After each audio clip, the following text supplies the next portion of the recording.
باش که عکس میگیره والده نه این عکس نمیگیره این توی نمیشناسیده کلا خشک میگه خوب این کلا خشک اول ویدیو میگیره بعد از باز عکس میگیره اول میکشید بعد از بعد قندم پلان حلال کردن تا میگیره یا نور خواهد دیگه خوب است استاد جان جور استاد دانی یگه هنگه که تخاندن دیشب مزدار دو روزه پیش خوب کردی شنیدیش والا من نشنیدم ها ما بعضی وقت تلویزیون این تو میباشه که در مملکت نغمه شنیده بودش باز مرا گفت په خدای چې دس د ویلو لکه د منګل ځواني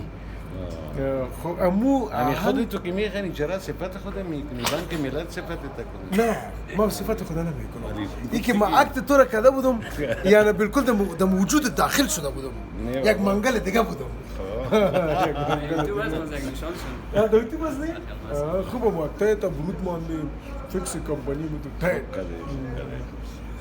تصویرهای دوره تلویزیون ملی رو اونو دیگه خودت خوب هستی جان جور است بخیر باشی با دیدنت زیاد خوش شدیم چی وقت بخیر آمدی در والا وطن بینمی فقط یک ساعت پیشتر تا شد خوب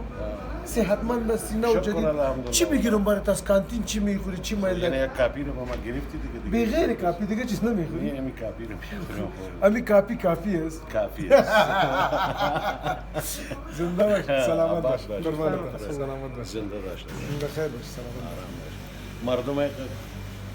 دی درده و دی غمه شما خوشی میتی کلانترین یک خودت یک سرمایه است یعنی گروپ شما کلی سرمایه است والا بدون شد بسیار زیاد بازی تو در کشور ما زندگی میکنیم که یه کلش تراجید است کلی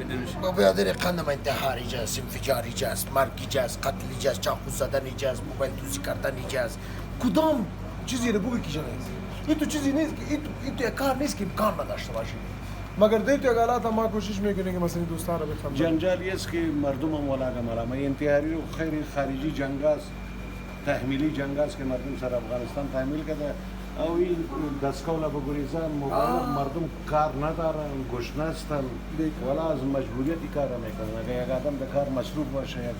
لقمانان اقوالان یک ماش داشته باشه او ولا گمی دستگاه بگریزن نمیگم مشکل است که خدا رحم بیا خدا رحم خدا کنه غیبی پاک پروردگار غیبی رحم رحم آمین یا چون رب. آخر باز مردم بسیار